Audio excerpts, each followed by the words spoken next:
Académico de nuestra Casa de Estudios y presidente de la Fundación Diálogo Jurisprudencial Iberoamericano. ¿Cómo le va, Claudio? Bienvenido de vuelta acá a Radio Análisis y para hablar respecto de algo que nos tiene bastante contentos y debería ponernos también orgullosos respecto del trabajo que ha hecho la convención, porque estamos ya prácticamente a puertas de terminar la primera fase de trabajo de esta instancia, que es la elaboración de los reglamentos. Ya se aprobó el reglamento en general, quedan los otros que todavía se están revisando, pero está prácticamente definido este tema. Claudio, ¿cómo le va? Muy buenos días, bienvenido. Hola, ¿cómo están? Muy buenos días, Juanita, Claudio. Sí, ha pasado mucho. Es impresionante la columna que se va a publicar hoy. Es precisamente habemos reglamento. Yo quiero valorar tus palabras, Claudio.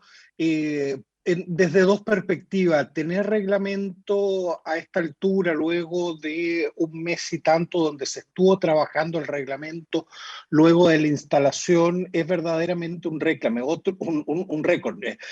Otros órganos parecidos al chileno, esta parte les ha tomado meses ponerse de acuerdo y acá se hizo de una manera muy eficiente y con un debate en profundidad. Esto no fue simplemente traer algo que ya estaba escrito y copiar y pegar, sino que se discutió, se cambiaron en algún minuto las prioridades, los énfasis, y se logró tener el reglamento general, ya el reglamento de ética aprobado, también el reglamento de consulta y participación indígena, que vamos a hablar un segundito ahí de lo que pasó, que fue políticamente muy interesante, y el reglamento de participación popular es el que seguramente vamos a tener hoy resuelto entre hoy y mañana, y ya con eso tenemos el paquete completo de normas.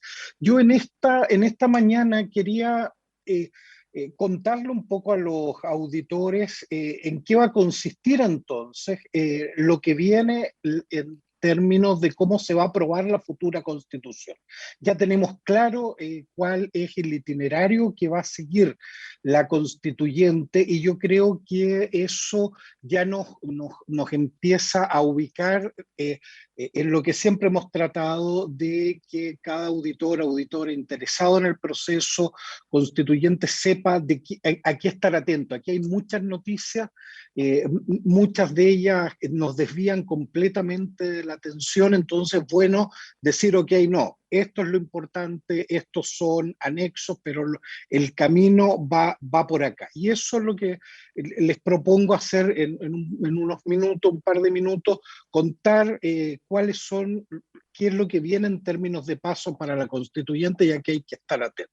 Lo primero que hay que estar atento ya esta semana es cómo se va a mover políticamente todo al interior de la convención. ¿Para qué? Para integrar las 7 comisiones que fueron aprobadas. Ya aprendimos, todos nosotros siendo partes del proceso constituyente, que las comisiones son clave. Ahí es donde se define el detalle de cada tema. Luego en el pleno podrán haber modificaciones, pero el grueso del trabajo se hace en las comisiones. Por lo tanto, hay que estar muy atento aquí. ¿Quiénes van a integrar la comisión, por ejemplo, que va a resolver todo el tema del sistema político, gobierno, legislación, sistema electoral? La comisión segunda sobre principios constitucionales, democracia, nacionalidad, ciudadanía. Una tercera, forma de gobierno, ordenamiento, autonomía, descentralización, equidad, justicia territorial, gobiernos locales y organización fiscal. Cuarto, una comisión sobre derechos fundamentales. Quinto, una comisión sobre medio ambiente, derechos de la naturaleza, bienes nacionales, naturales comunes y modelo económico. 6. Comisión de Sistema de Justicia, órganos autónomos de control y reforma constitucional. Y 7. Comisión sobre sistemas de conocimientos, cultura, ciencia, tecnología, artes y patrimonios. Eso es la clave. ¿Qué qué constituyentes va a integrar cada una, probablemente va a haber integración doble de 2 comisiones. Eso es lo primero. Lo segundo, saber qué es algo clave, saber qué están pensando los constituyentes para la nueva constitución. Vamos a tener una jornada, que va a ser probablemente un par de jornadas, donde cada constituyente va a tener 3 minutos para exponer su visión de la futura constitución. Por primera vez vamos a tener un panorama ya de fondo, no si me gusta, si no me gusta, no, sino que, ok, ¿cómo sueña? ¿Cómo sueña usted la futura constitución? Y eso va a ser un ejercicio que se le va a dar mucha formalidad, eso se va a traducir en documentos escritos que van a ser parte de la historia fidedigna de la Constitución, de aquello que se estudia luego para saber por qué se dijo o por qué quedó esta palabra puesta aquí. Bueno, se recurre a la historia, esta es la historia, se está construyendo historia. Interesante, ¿cuándo? Este debate, lo más probable es que se inicie el lunes 18 de octubre. Yo creo que eso es muy simbólico, que el 18 de octubre, la fecha en la que partió este proceso hace 2 años de movilización popular que hoy día nos tiene discutiendo una nueva constitución, sea la fecha en la que se comienzan a discutir los contenidos de la constitución. Creo que es muy, muy simbólico. ¿Qué va a pasar luego? El Pleno va a tomar las propuestas que hagan constituyentes en estos días, las propuestas que haga sociedad civil, va a haber un camino, que es lo que falta definir el reglamento, cómo va a ser, pero ya está definido, que la sociedad va a poder hacer propuestas. La comisión, la mesa directiva va a tomar estas iniciativas de constituyentes de la sociedad civil, las va a organizar, va a ver si algunas pueden no ser materias propias, etcétera, y luego esto pasa a las comisiones. Y en las comisiones se va a realizar el trabajo ya de revisar el articulado en cada uno de estos 7 grandes temas. Esas comisiones van a emitir informes, van a decir, esto trabajamos. Por ejemplo, tomo la primera, el sistema legislativo. Mire, hemos tomado la decisión de que no va a ser una Cámara de Diputados y un Senado, sino que va a ser unicameral, por ejemplo. Eso va a emitir un informe, le va a decir al Pleno, mire, esto hemos decidido nosotros. El Pleno va a tomar eso y va a votar. Y va a tomar una decisión y va a decir, mire, ¿sabe qué? No, yo rechazo este informe. Se lo devuelvo a usted, comisión, para que en realidad vuelva a dos cámaras. Si la comisión discute, puede preparar un nuevo informe. Si es aprobado, ¿se pasa a qué? Se pasa a discutir el articulado. Bueno, va a quedar Cámara y Senado, quiénes la van a integrar, cómo se va a integrar. Y eso, cuando la comisión defina, vuelve al Pleno y ahí se toma la decisión de aprobar artículo por artículo, y ahí se va a aprobar artículo por el famoso quórum de los 2/3 que ya quedó completamente zanjado. Por lo tanto, si nos damos cuenta, la clave va a estar en las comisiones, pero la decisión final la toma el Pleno, tanto de en general las materias, las ideas, llamémoslo así, matrices, y luego el articulado. Cuando ya se tenga todo votado, se decidió crear lo que se conoce como una comisión de armonización. 40 constituyentes van a ver, ok, de lo que quedó, cómo ordenamos, que hay cosas que si se repiten o no, resuelve aquello y vuelve al Pleno. Había un temor de que esta comisión de armonización tuviera mucho poder porque fuera la que decidiera finalmente el texto constitucional, y eso no pasa, sino que esa comisión de armonización resuelve el texto final, se lo devuelve al Pleno. Y el Pleno aprueba ese texto final, ¿para qué? Para someterlo a plebiscito por la ciudadanía, el famoso plebiscito de salida. ¿Qué es la novedad que va a quedar decidida hoy o mañana a más tardar? Que se genera un espacio para un plebiscito intermedio, lo que se ha conocido como el plebiscito dirimente. ¿Cuándo es? Cuando aquellas normas que no logran en el Pleno un dos tercios, es decir, 104 votos, pero logran un alto quórum, que probablemente sea 3/5, 93 votos. Es decir, si una votación tiene 95, 100, 102 votos, lo que se va a hacer con eso es preguntarle a la ciudadanía qué hacemos con esto que tiene un alto apoyo, pero no tiene 2/3. Ya el reglamento contempla que la Comisión de Armonización va a tener que armonizar lo que decida el Pleno con lo que se decida vía plebiscito para formular esta propuesta, que es la que se va a votar a mediados del 2022, que va a ser la nueva Constitución. Es decir, tenemos hoy, si ustedes ven, Juanita, Claudio, tenemos un derrotero bastante claro, bastante preciso de qué se va a discutir, dónde se va a discutir, en qué tiempo se va a discutir y cómo se van a tomar las decisiones. Así que en eso yo diría podemos estar muy tranquilos como ciudadanos, ciudadanas interesados en este tema, que hay un camino para seguir, para tener una constitución y con plazos bastante razonables y que, como han demostrado los constituyentes, que más allá de algunos problemas puntuales tienen una enorme capacidad, han tenido una enorme capacidad para ponerse de acuerdo en las cuestiones importantes. Profesor, buenos días. Una duda. Dijo al inicio que se iniciaba ahora la discusión de del reglamento de participación, ¿no es cierto? Y que ya se había zanjado el de participación indígena, que está totalmente aprobado. Sí. Eso se superó el problema que hubo ahí con el reemplazo del texto, porque entiendo que hubo un texto que después fue reemplazado totalmente. Eso ya se aprobó y Sí, ya todas las indicaciones fueron aceptadas. no, ahí las indicaciones se tienen que presentar hoy. Hoy día vamos a saber si hay indicaciones o no. Ya. Podrían haber, no haber, se podrían presentar, luego retirar. Todavía ahí tenemos está en lo correcto, un pequeño signo de interrogación. ¿Por qué? Porque aquí hubo algo que políticamente es muy interesante. Esto no es un debate solo técnico, es muy político.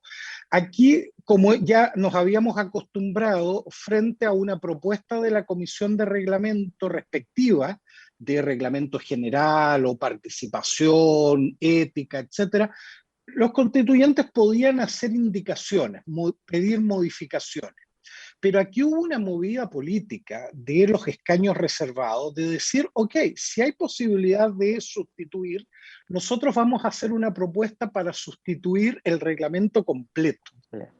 Y propusieron, por lo tanto, como modificación uno nuevo. ¿Qué problema generó aquello? El problema político que generó, obviamente que una vez aprobada la indicación, en este caso, al aprobar la indicación que cambiaba completamente el reglamento, no podía haber discusión, porque una vez que se aprueba una indicación, aquello que viene después de esa indicación no se vota, queda aprobado esa indicación y se cierra el debate.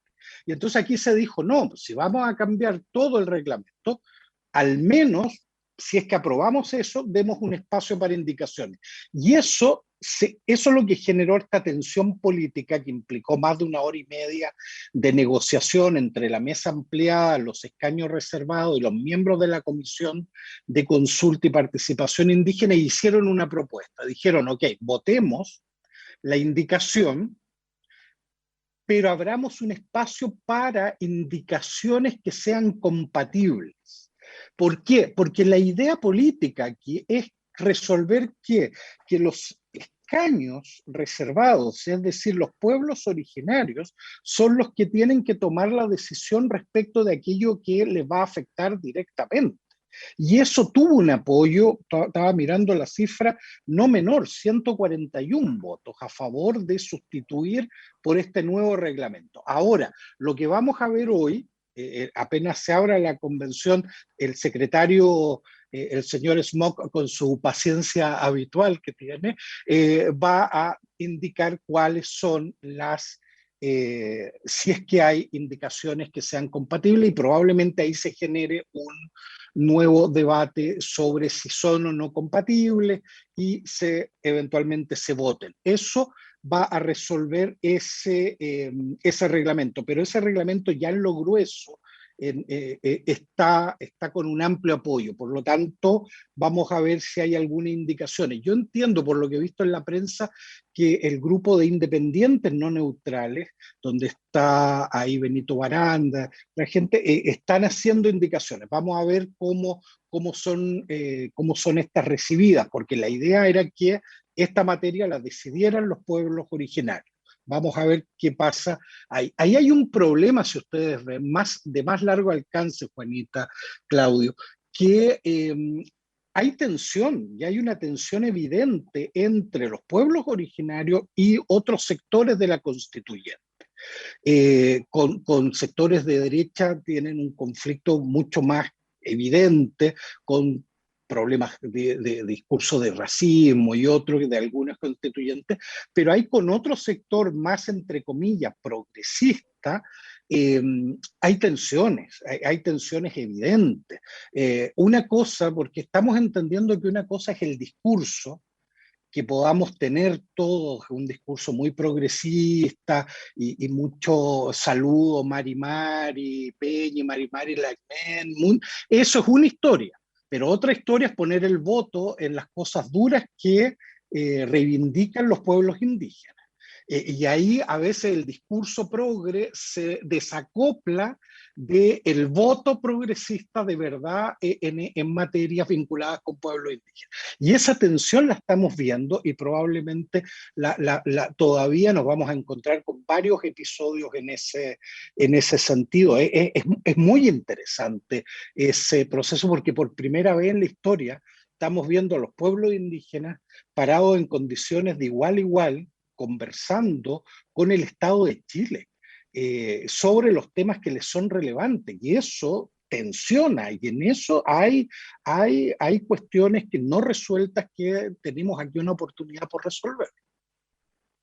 Sí, estamos conversando con el profesor Claudio Nach en nuestro espacio Agenda Constituyente. Nos quedan unos minutos, profesor, pero quería aprovechar también de consultarle por un tema que obviamente no es de los temas de fondo de la convención, y tampoco nuestro propósito es también darle relevancia a los mismos, pero sí es bueno aprovechar estos espacios también para aclarar algunas construcciones de realidades que se hacen a partir de algunas cosas que han pasado en la convención, como por ejemplo lo que pasó, profesor, en torno a este famoso artículo 23 del reglamento de ética que define el concepto de negacionismo. Esto fue aprovechado de inmediato para hacer una campaña en redes sociales, hubo un hashtag que estuvo circulando incluso durante el fin de semana, soy negacionista, porque a juicio de quienes están en contra finalmente de esta idea, acusan un ataque a la libertad de expresión. Quería que usted en estos minutos que nos quedan pudiese aclarar esto, porque obviamente también es parte, ¿no?, de este trabajo de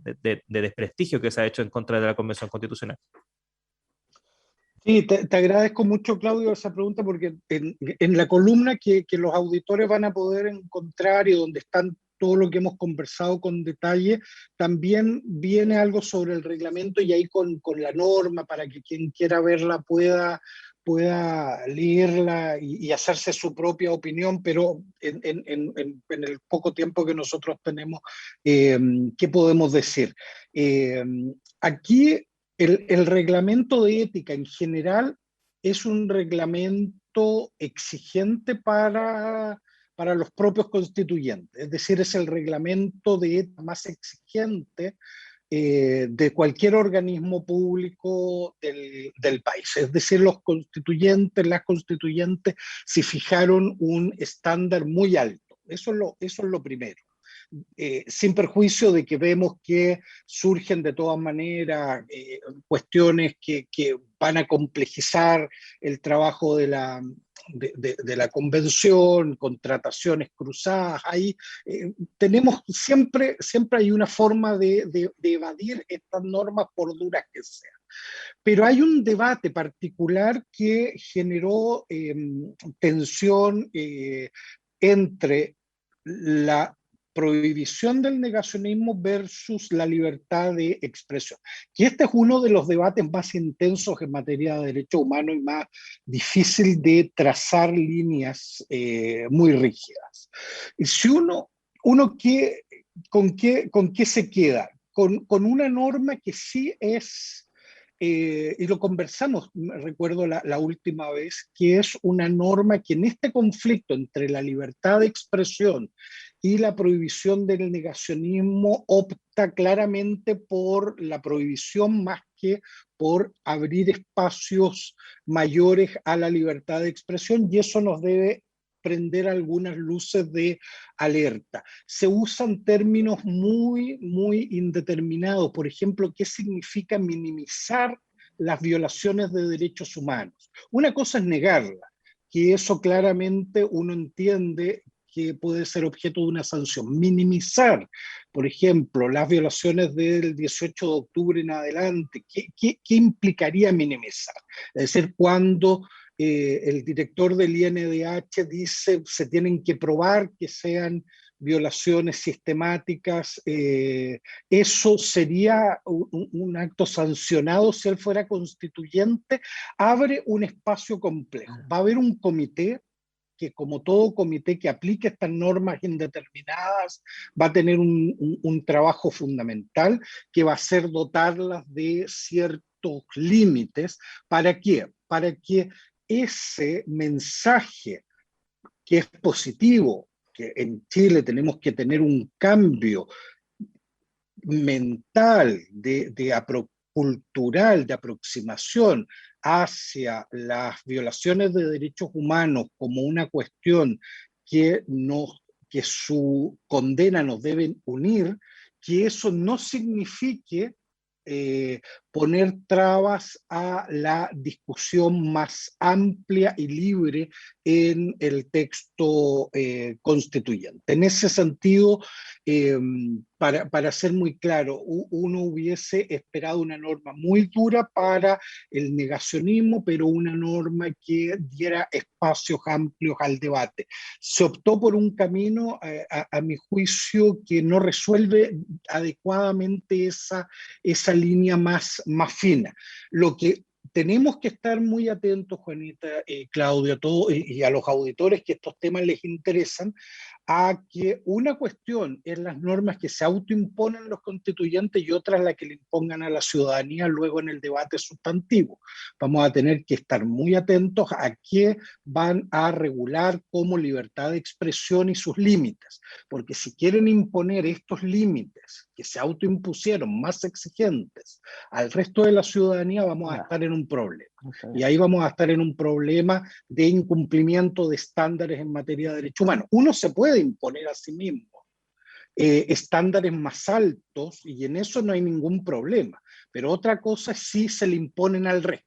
Y ahí vamos a tener que estar especialmente atentas a cómo se resuelve eso ya en las normas sustantivas que van a quedar en la Constitución. Pero yo quiero poner el énfasis en lo positivo. Lo positivo está en que hay un reglamento de ética muy exigente para esta constituyente, y ese es un mensaje político más aún en estos momentos donde justamente lo que estamos discutiendo son problemas en el país en general y particularmente con el presidente de la República que supera cualquier límite de lo permitido éticamente. Constantemente estamos teniendo ese problema. Entonces, que un órgano político nos diga, no, aquí hay que elevar los estándares éticos y no rebajarlo, como ha hecho constantemente la presidencia del país, bueno, es una buena noticia, ¿no? Nos da esperanza de que alguien quiere elevar los estándares éticos y no horadarlos y rebajarlos. Eso es esperanzador, pero como siempre, con con atención y con cuidado, y si hay algo que corregir, ahí tenemos que estar todos nosotros para hacerlo ver y que eso se corrija en el momento adecuado. Estábamos conversando con el doctor en Derecho académico de la Universidad de Chile y presidente de la Fundación Diálogo Jurisprudencial Iberoamericano, Claudio Nash. Como siempre, los lunes, cada 15 días, conversando sobre el trabajo de la Convención Constitucional. Profesor, muchísimas gracias por haber estado con nosotros. Muy buenos días. No, muy buenos días a ustedes, un gusto, y a los auditores, la columna en unos minutos más. Académico de nuestra casa de estudios y